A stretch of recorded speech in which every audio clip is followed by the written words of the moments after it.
To do is if you could explain the interior of these pipes. The wall is 30 feet high.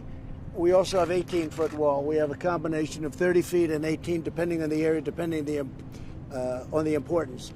Tijuana is right over here. There are thousands of people over there that had been trying to get in. Tremendous cooperation from Mexico, and the president of Mexico has been fantastic. All of Mexico has been fantastic. As you know, right now they have 27,000 soldiers. So in addition to the wall, we have the soldiers. Now the wall still obviously has a ways to go, but we're building it at a breakneck speed. I wanted them to show you the interior of parts of the wall and what's inside of each individual slat. And you'll see it's a combination of steel, concrete, and as one of the folks just said, it really is virtually impenetrable. Any walls that were put up would get knocked down very quickly, very easily. This wall is not something that can be really knocked down. I guess anything can, but this is very tough. And it goes down 6 feet. It's 3 and 4 feet wide. The concrete, you see it right here, it's exposed. And I might ask General Semonite to say a few words about it.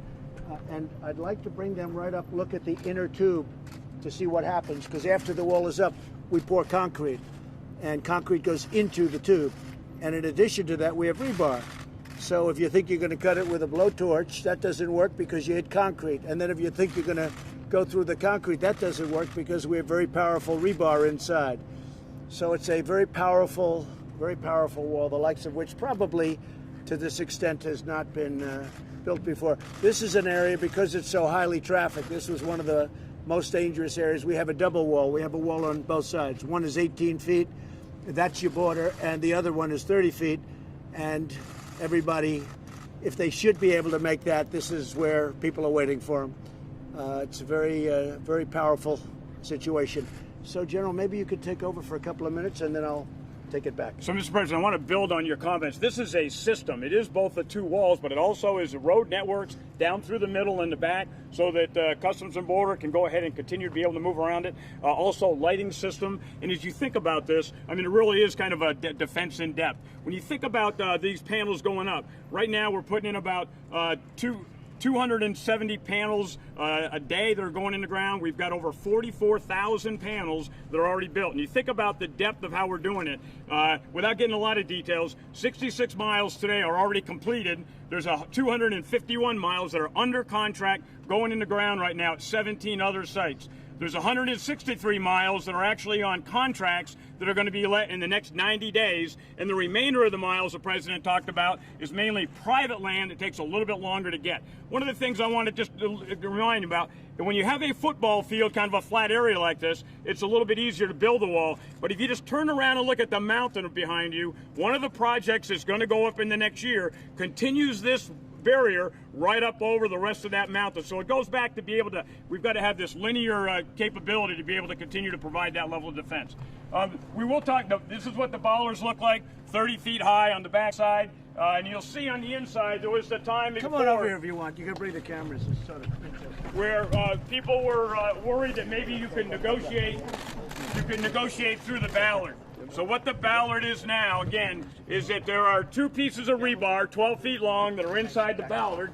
And then when we put it up, we put concrete in. I won't tell you the depth of the concrete, but it's a pretty substantial obstacle to be able to go through. And I would defer to you, Commissioner, for anything else you want to add. Yeah, thanks, General. So a very important part of this, and that's why the President was talking about the General. Right here, what the wall gets is it gets the men and women of CBP, specifically the Border Patrol, operational capacity to get to the area where people are trying to illegally cross. Before the old landing style, they could cut through that in seconds. Sometimes they could come a vehicle and just knock it over, and literally within seconds, they were into the United States illegally. This makes it almost impenetrable. Right now, they've had 4 attempts to cut through this. All 4 times it's failed. Border Patrol's been able to respond and interdict those individuals. This right here, this design, it's a game changer. And the reason we pour the concrete afterwards is because it's too heavy to lift when the concrete's poured in. So we put it up and we pour the concrete. A lot of people don't see that, but we pour the concrete afterwards. So you have the rebar, you have the steel, and then you have concrete, and it's hardened concrete, very powerful concrete. What is that, 4,000 pounds or 5,000 pound concrete? I think it's 5,000, sir. That's a very strong, that's a very powerful concrete. And a lot of technological advances have been made with concrete. It sounds pretty simple, but it's not. It's a very powerful concrete.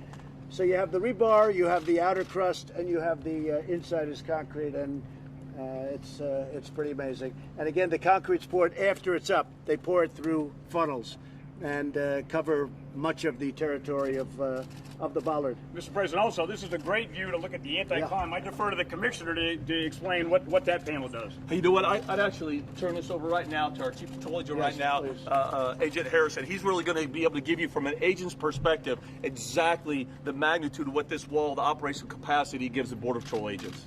Thank you, Commissioner and Mr. President. So you know, sir, this is the wall that the agents asked for. And they wanted me to tell you personally that they appreciate this, and not only this here, but the extension that's bringing the secondary out further out. They really appreciate it. It makes them safer, it makes the community safer, and it allows us to make that apprehension here in the border zone, as opposed to getting in vehicles and getting in pursuits on the highway. We want to make that apprehension here. Well, you know, just in terms of the quality, I came with the Border Patrol. We worked with them very closely. I said, fellas, how about doing a less expensive version? They said, well, this is the version that works, including the poured concrete in the steel with the rebar and everything else. That's the Rolls-Royce version. Then I said, well, fellas, how about doing one wall instead of two? In a lot of areas, we have two, where you have tremendous amounts of people on the other side trying to break through. We know exactly where those areas are, Tijuana being over here, as I said. And they said, well, sir, two works much better in these areas, a lot more expensive. So we have at the one side on the border 18, and then we have over here 30 feet. And I think one of the things you were asking, Mark, and wanted somebody to explain is the protection on top, how that stops. It's a anti-climb device, if you look at the steel on top. It's also structural, but actually it was there more importantly for anti-climb. Do you want to explain that? So it's the panels up there. So it's one thing to figure out how to navigate the vertical post, but the transition at the top makes the climb orders of magnitude more difficult. It requires different equipment, different tools, different skills, and so it's the change as we get to the top that adds to the protection of that fence, sir. And again, anything that we can do to give the Border Patrol agent even a few more seconds, a few more minutes to respond, that's a game changer. And sir, if you don't mind, I think this is important to talk about, the Chief Patrol Agent just mentioned, is that there's a false narrative out there that this wall is the president's vanity wall. I'm here to tell you right now that's false. This president, this administration, what they did is exactly what the president just explained. He reached out to the experts, to the Border Patrol agents that are on the front lines every single day, risking their lives, protecting this country, enforcing the laws that Congress enacted. He reached out to those agents, to those line agents, and asked, what do you need to do your job more effectively to secure and safeguard this country? And those Border Patrol agents said, we need this. So this president, thank you. You listened to the agents and you gave them exactly what they asked for. This is your maximum that you could do. And one thing we haven't mentioned is technology. They're wired so that we will know if somebody's trying to break through. And you may want to discuss that a little bit, General. Sir, there could be some merit in not discussing that. Okay? I like that. That was a great answer. I'll just tell you they're wired, okay? They're wired. It's technologically very advanced, all set up for cameras any place we want. We have all of the everything we need, but it's all set up for cameras, for anything. You've been hearing drone technology. They're all wired out for drone technology. Anything you want, we have. And frankly, this is the right time to do it, because to do it later after it's built is very expensive. This way, it's mostly just adding wire. So we're all set up to adapt. And that's the story. We have certain areas like this where you have double walls. If you look behind, you can see how that goes up the hill. And that goes many miles in that direction, and we're starting now many miles in this direction. We also have, it all fits together like a puzzle. How many sites would you say over the next period of time will have been started construction? Sir, probably about 35 sites at any one given point, all working. And some of the contractors, actually, if they build in 5 miles, they might be having one on one end, one on the other, and one in the middle, so they get the maximum amount of people building at the same time. So we have different bids and different contractors. This is one contractor, an excellent contractor, by the way. They're doing a really good job, but we have many contractors bidding on many different parts in different states. In Arizona, New Mexico, where I just left, we have great contractors bidding, and we're starting walls in New Mexico. The Arizona walls are moving along really well. They're really moving along rapidly, and they need them desperately. And part of the beauty, sometimes you'll see the tunneling where they go under the wall. Here, this goes down, the concrete goes down very deep. It's very hard to tunnel. You can't tunnel. It's actually dangerous, but at a certain point you hit rock, so you can't tunnel. So we have it covered underground, we have it covered overground, and this is, as I said, this is the finest you can do. I said, let's do it differently. We don't have to go 30 feet. They said, sir, if you don't go 30 feet, it won't be the same because of the climb. We actually built prototypes, and we have, I guess you could say, world-class mountain climbers. We got climbers. We had 20 mountain climbers. That's all they do. They love to climb mountains. They can have it. Me, I don't want to climb mountains, but they're very good. And some of them were champions, and we gave them different prototypes of walls. And this was the one that was hardest to climb. And we've all seen the pictures of young people climbing walls with drugs on their back. A lot of drugs. I mean, they're unbelievable climbers. This wall can't be climbed. This is very, very hard. And what the panel does on top, as I said, is structural, but it's also very hard to get by that panel. Plus, it's designed to absorb heat, so it's extremely hot. The wall is, you won't be able to touch it. You can fry an egg on that wall. It's very, very hot. So if they're going to climb it, they're going to have to bring hoses and water, and we don't know where they're going to hook it up because there's not a lot of water out here. So it's a very, very hard thing to climb. We were thinking about an all-concrete wall. This is a much more expensive version, but they want to be able to have a vision in through, looking through Mexico, looking in both directions. They have to be able to, because otherwise you have a block. You can't see what's going on the other side. They could build, literally, they could have a group of some pretty tough people out there, and we don't want to do that. You may want to explain that. Why would you need this vision? It was so important because, frankly, an all-concrete wall would have been a much less expensive wall to build. But from the standpoint of Border Patrol, they were very much opposed to it. Go ahead. So, sir, as you mentioned, our agents patrol along these walls, and as they get closer to that, being able to see the threat through the wall prior to a rock coming over the fence or something else coming over the fence at them, it's an officer safety thing, sir, and we appreciate it. Good. Yeah, it worked out, and I understood. Sort of interesting. I always envisioned maybe it's a solid concrete wall. That would have been easy to do. But every time I had a meeting with Border Patrol, with ICE, with the general, with everybody involved, with Kevin, with Mark, they said, sir, we have to be able to see through. If you don't see through, this thing is not going to work. It's not going to be a good situation. They even talk about things where somebody would be walking on one side of the wall, and they would throw up bags of drugs that weigh 100 pounds. They would catapult it up and over the wall. And it was, I mean, we've had instances where people got hit on the other side because you don't see who's over there. So having the wall, though, it's more expensive, but it's the right thing to do. And people that have seen it, other countries are now coming, as you know, and they're studying the wall because other people are thinking about something. The only thing is I'm not sure that they can afford a wall like this. This is really, I will tell you at a certain point if I get their approval. We've had 3 of them already. They're coming and they're studying the wall. But I'll let you know if I can get their approval, I'll give that. Who is that, Jeff? I'll give you that information if I can. I want to ask their approval first, okay? So that's pretty much it. Again, the president of Mexico has been great. The soldiers who are right outside, we have a lot of soldiers right now. They've been great. 27,000, I think, is the number as of today. And this will be something very special. I want to thank Mark, and I want to thank Kevin, and I want to thank you. Really fantastic job they've done. The whole group. Border Patrol has been incredible. And the knowledge that you've imparted. Who would think this is what we had to do? But that's it. When you look down here, you'll see on a more flat area, this is fairly flat. You'll see what the wall looks like, and it's pretty impressive. If the cameras can look down here.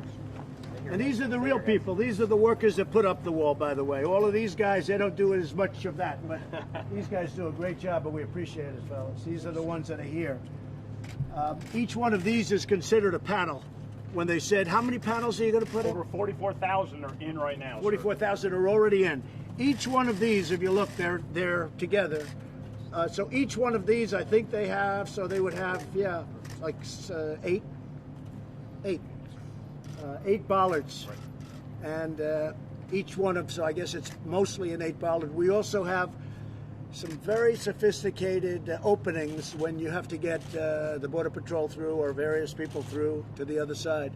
We have some really beautiful openings that work, I hear, really well. I hear we finally figured that one out, right? Yes, sir. That was not an easy thing to figure out because of the weight.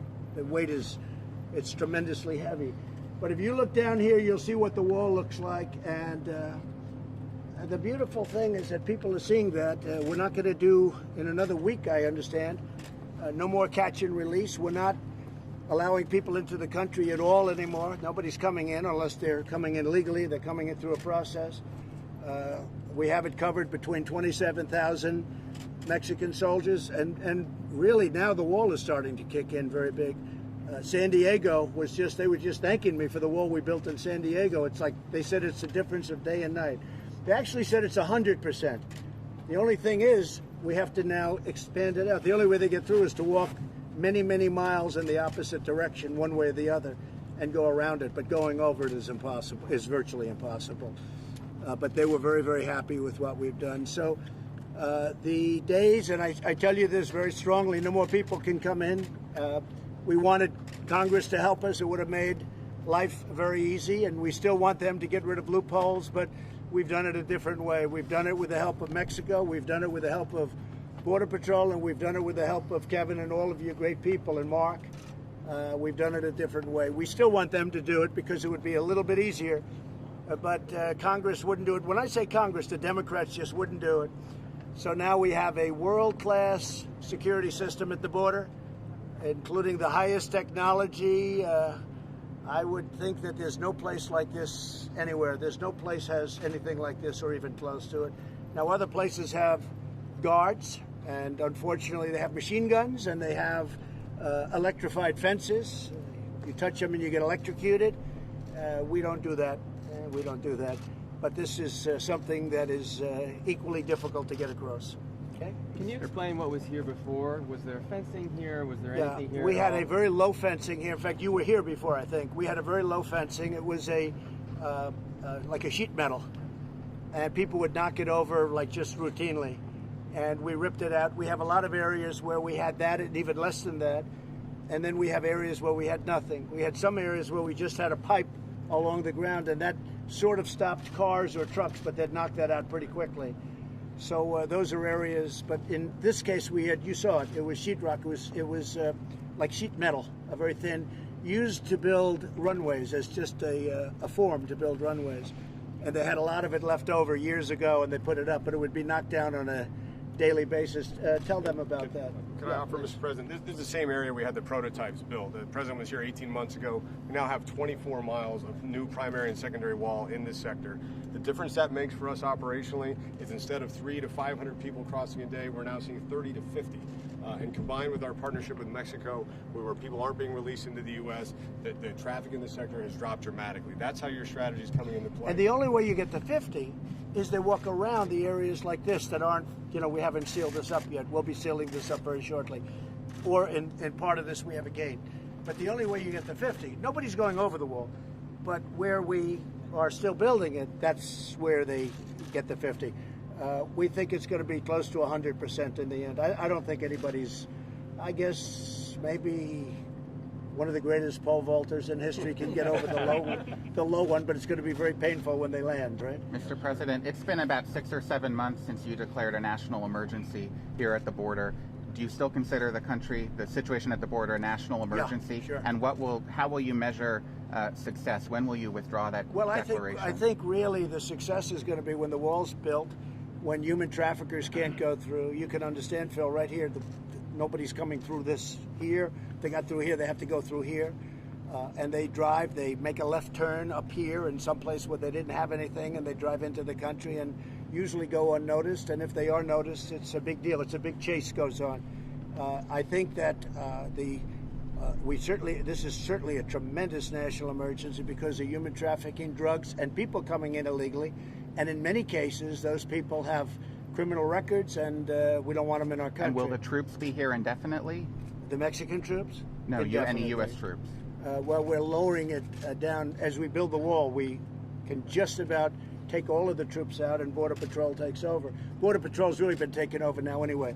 People are hearing about the wall, and they're not coming up nearly as much either. You know, when you're in Guatemala, and by the way, I want to thank also Honduras, Guatemala, El Salvador, the leaders of those countries have really been working with us very strongly, and in all fairness, they weren't at the beginning, but they are now. And in a couple of cases, in all cases, ultimately, we'll be doing the Safe Third agreements. We already have them. In certain instances, we already have them, and we're talking about that. But the thing is, when people see this, and it's, you know, one of the reasons I'm doing it today, people see this and they say, hey, there's no reason to make that long journey up because we're not getting into the United States. If I could jump in, Mr. Yeah, President. So to your point, although we've had a 43% decrease from May to August of this year, we're still 55% over last year. This is still a crisis. We've still got high numbers coming. For the Mexicans who do want to come over illegally, is the administration doing anything to streamline immigration? Well, if they come over illegally, they're not going to be able to get over. So they're going to try and come in, so that if they want to try and come in, when the wall is built, it will be virtually impossible to come over illegally. And then we're able to take Border Patrol and put them at your points of entry where you need some extra help and extra protection. And we're able to do a lot of things. But the numbers now are way down. And as the wall goes up, literally as the wall goes up, the numbers go down. But also the Mexican soldiers have been incredible. They've really done a good job. For the great Mexican citizens who want to come over legally, are we doing anything to No. streamline When the they want to system? come over legally, we make it absolutely, in my opinion, it'll be easier. They'll have passes. They'll have whatever we're going to sign. That's being worked on right now. And the farmers won't be hurt at all when we have, you know, as you know, we have many people coming over from Mexico and from certain other countries, and they're coming through legally or they're coming through with a work pass. And do you want to explain that, man? Sure. I mean, our neighbors from Mexico, we have 400,000 that cross the border almost every day. We have two of the busiest points of entry in the entire country right here in San Diego, San Isidro and Otay Mesa. So the border crossing cards for daily commerce, the longer term visas for employment, those are going to continue to be issued for people who follow the lawful process. You said in 2016, Mr. President, that Mexico would pay for the wall. Do you feel like you've kept that promise? Well, they're paying for 27,000 soldiers, as you know, and I am so, we are all thrilled. You know, Mexico has never done anything to impede people from pouring into our country, and now they're doing just the opposite. They've really been incredible. I also think it's good for Mexico because they're breaking up the cartels. The cartels were really a problem. If I took 5% tariff for 6 months, that pays for the entire wall. But at this moment, I don't want to do that. But if I charged a 5% tariff on Mexico with all of the cars and everything else that comes through in commerce for 6 months, that would fully pay for the wall. At this moment, I don't want to do that because I'm really happy with what Mexico's doing. Now, Mexico's doing this because they don't want to be tariffed. So you can figure that out any way you want. But if I wanted to, for a 6-month period, charge only 5%, that would pay for the wall. Is And that you'd have something money that's left still on, over. I mean, you say you don't want to do that right now, but is it still on the table? If Mexico stopped helping us, that would be immediately on the table, and that would more than pay for the wall many times over, because it would be for certainly a lot longer. But we don't want to do that now because they have been fantastic. Mexico's never done anything to impede the people from coming in, and now they're doing yeoman's work. 27,000 soldiers on today. Yes. Mr. President, there's been a great deal of turmoil at the Department of Homeland Security the last several months. I don't think pretty there much has. every person leading that agency is in an acting capacity. Well, Are you being going to fired because they weren't doing jobs, and some of them were there for a long time. When will you make permanent appointments there? Yeah, I'm very nominations? happy. I can say I haven't announced it yet, but I'm very happy with many of the people there, and we'll be announcing things in the future. I mean, there were many people that were there for a long period of time, and I wasn't happy with the job they were doing. And who could be happy? They were there for many years. They weren't doing their job, and we've made some incredible replacements. And yeah, I'll be announcing permanence in the pretty the soon. American people I like, expect? Phil. I like having non-permanent to a certain extent. It gives me more flexibility. I like having acting. I like the word acting because it gives me great flexibility. But at a certain period of time, we'll be making permanent Is positions. it unfair for the American people to expect some stability, though? In that No, I think we have agency, tremendous especially if there's a stability. national emergency. I think we have going on? tremendous. I mean, that's the way you write. But I think we have tremendous stability. I think we've never had a border. When this is completed, there won't be a border anywhere that's a border like this. And a big beneficiary, frankly, is going to be Mexico. And one of the things that is happening, and I've heard it from the top echelons of Mexico, is they're breaking up the cartels. The cartels have been a disaster, and that's a good thing for Mexico because they have their own problems. No, we have acting people, and the reason they're acting is because I'm seeing how I like them, and I'm liking a lot of them very, very much. We also have people that I've let go that have been here for many, many years and have done a bad job, and I let them go. And if you call that turmoil, I don't call it turmoil. I really don't say that's turmoil. I say that's being smart. And that's what we do. And the structure that you see, I wanted to have you here because nobody would believe this unless they see it. I hope you're impressed, but nobody would believe it. This is top of the line. And I went to the General Semonite. I said, General, can we do a less expensive version? He said, yes, sir, but it won't be good like this. And he said, this is something that you can't cut through. You can't use welders to cut it. You can't cut it down. It's the real deal. And we can do less expensive, but it won't be like this. And I think you see that. Mr. President, all to San Diego, we really appreciate it. We are dealing Made a big difference, right? We are dealing with a homeless issue as well. And well, that's a different issue, and I'll be talking about that soon. But you do have a homeless issue. And in the case of San Diego, the mayor's doing the right thing. He's doing a good job. In the case of Los Angeles, it's a disaster. In the case of if you look at San Francisco, it's a total disaster what's happening. They're going to ruin those cities. And we're going to get involved very soon on a federal basis if they don't clean up their act.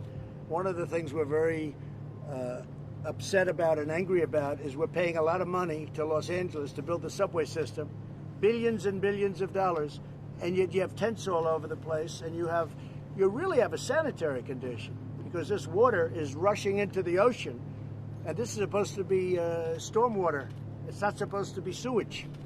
And it's turning out to be sewage. And if these Democrat liberal politicians don't straighten it out, the federal government will have to come in. We're not going to lose cities like Los Angeles, San Francisco, and others that are great cities. We're not going to allow that to happen to our cities. And we also want to take care of the people. And I'll even put the people first. Let's say we're going to take care of people. But they shouldn't be living like that. And it's destroying the city, and they're being destroyed. They're being further destroyed. But that's for a different day. It's going to be very soon, though.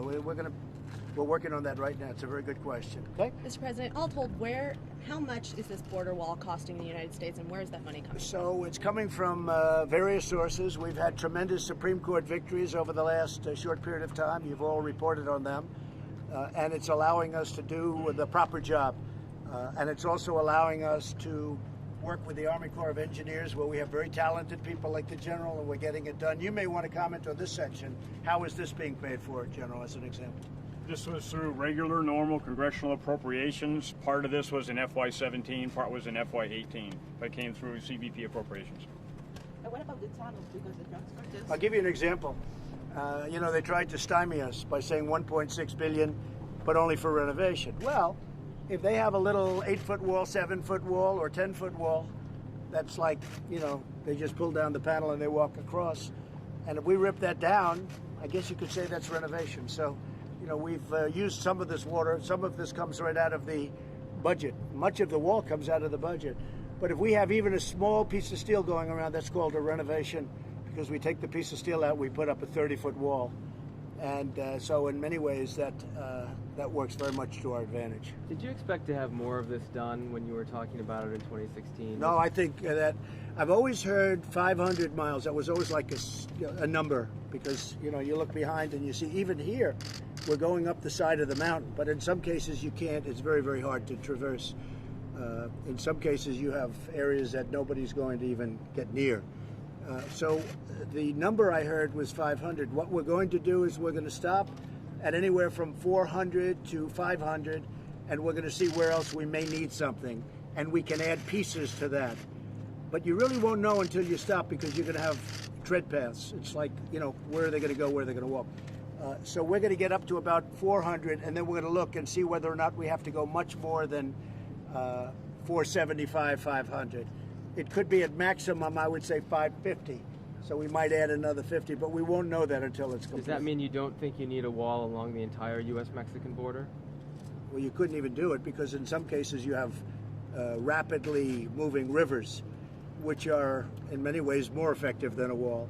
In some cases you have mountains, and they're very dangerous mountains, which in many cases are more effective. So you wouldn't need that.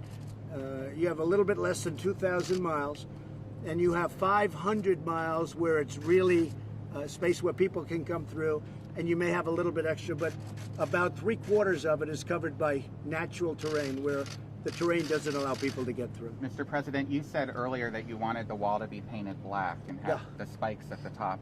Why did you go against that? The general feels that we're better off letting it be a natural rust, letting it be the way it is. We'll make a determination as to painting it later. This will be a good, strong rust color, and we'll see. We'll make it. It's not a big deal.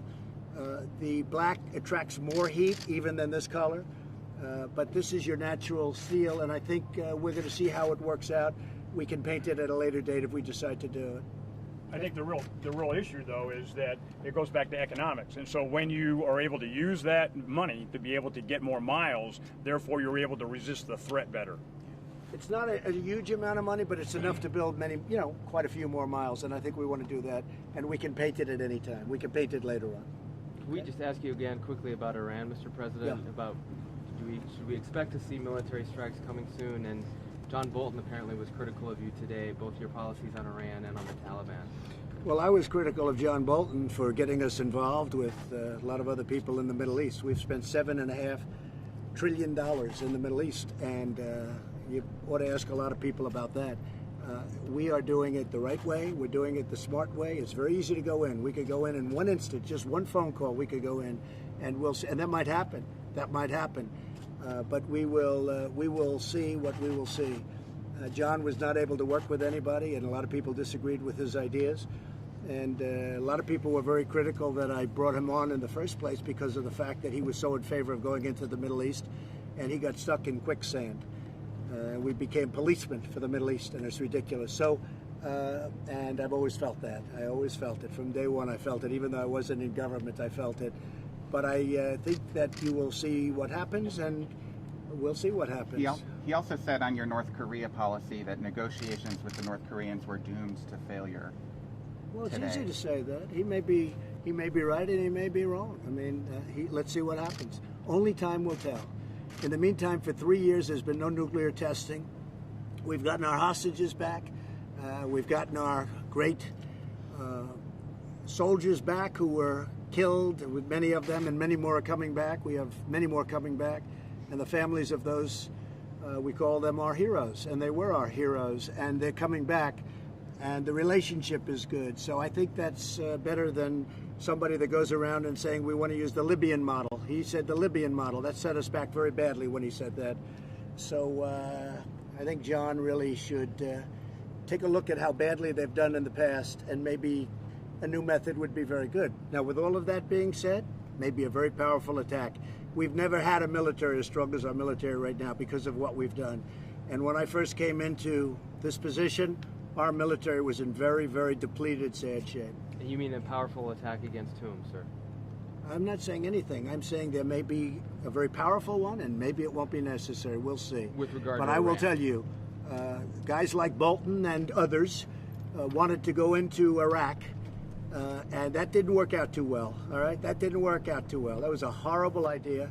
It was, and I put him in anyway. And frankly, everybody knows if you move wrong, he wants to. He doesn't realize that you get stuck. You get stuck. And they got stuck, and I'm unsticking it, okay? I'm unsticking it, and we're doing a great job. North Korea, we'll see what happens, and frankly, in the Middle East, we'll see what happens. Very fluid. A lot of things can happen. Rough things and not such rough things. How about the feds? And by the way, very, very easy to go in.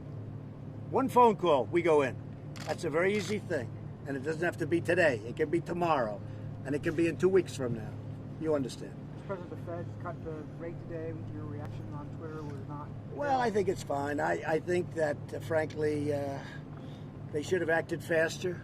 They raised far too quickly, and they lowered too soon. And you look at Germany, where they're actually getting paid money to loan money. They get paid to loan money. Japan gets paid to loan money, and we're a much better credit than anybody in the world. We're a much better credit, and because of our Fed, we're actually paying interest. So I'm not a fan. We have no inflation. We have an unbelievable economy. We have no inflation. That's a very big thing, Peter.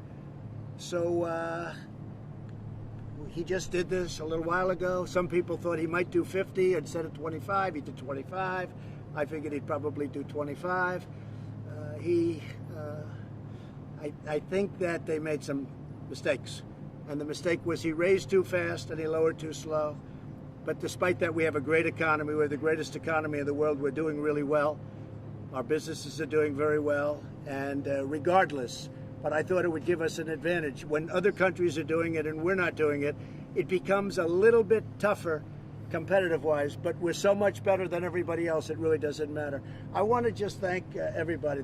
I hope you folks see the level of talent that's involved here, the level of quality that's involved here.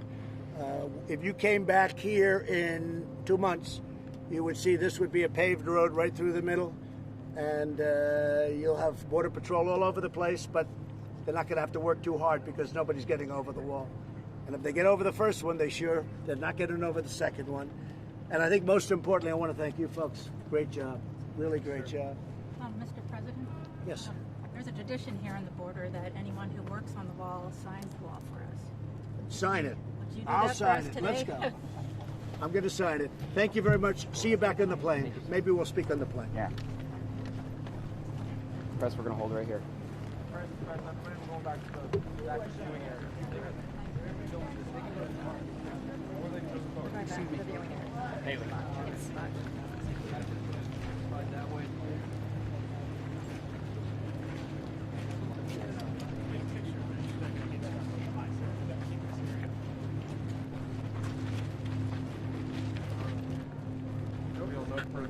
That's it. Guys, watch out. Hey, guys. Sure, how about the secretary and the commissioner? We have them sign too. They got to buy in. Come on. Let's all get our signatures up there.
Daryl.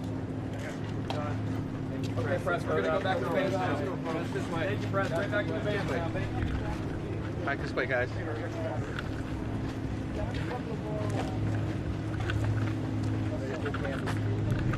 you.